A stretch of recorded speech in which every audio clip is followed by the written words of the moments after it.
As the food industry, from farm to fork, grapples with the COVID-19 pandemic, as hopefully you know by now, we launched the Facebook Live webcast with our partner, Winsight Grocery Business, Grocery COVID-19, which airs live every Tuesday and Thursday at 12:30 p.m. Eastern for up-to-date news on COVID-19.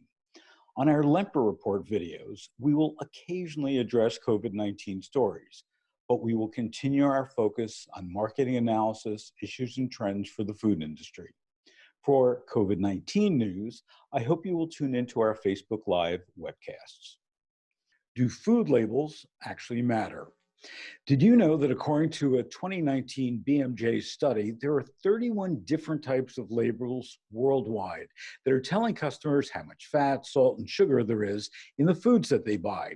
That's in addition to the traffic lights, different colored nutrition tags, and healthy choice shelf tag schemes that are out there. Michael Skapinker, a writer I enjoy reading, has a must-read column in Financial Times. It's entitled Mexico's Blunt Food Labels Will Aid Obesity Fight, and has developed his own measure of food label effectiveness, and it's called the Squeal Index. Basically, he explains, the greater the food company's fury or squeal about a new type of labeling, the better it probably is. By his standard, Mexico and Chile are onto a winner.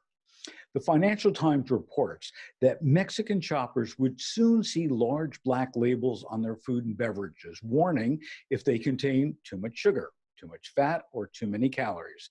Some foods, such as crackers and biscuits, would carry all three labels.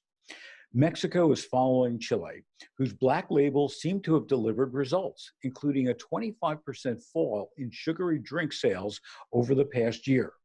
Michael says that the president of the Mexican Council for the Consumer Goods Industry threatened injunctions. It's an ideological crusade against the processed food industry, he says. For Michael, that's quite high on the Squeal Index. I like his Squeal Index premise. We've spent so much time and money on label schemes that typically have been designed by committees that want to be sure that every voice of the food world, with the exception of farmers, of course, who, after all, probably know the most about the foods we eat, have a seat at the table. The results are usually confusing, and I would say, based on America's BMI and waistlines, very ineffective. A great example that he shares are schemes such as red, amber, and green traffic lights, meaning butter and spreads, for example, are both labeled red for saturated fats, even though spreads contain far less saturated fat than butter does. In my opinion, the U.S. shopper, the average U.S. shopper, can't relate the information on the nutritional facts label to make healthier choices either. Maybe it's time to use a more effective communication. Black, scary, and squealy labels sounds like a great idea to me.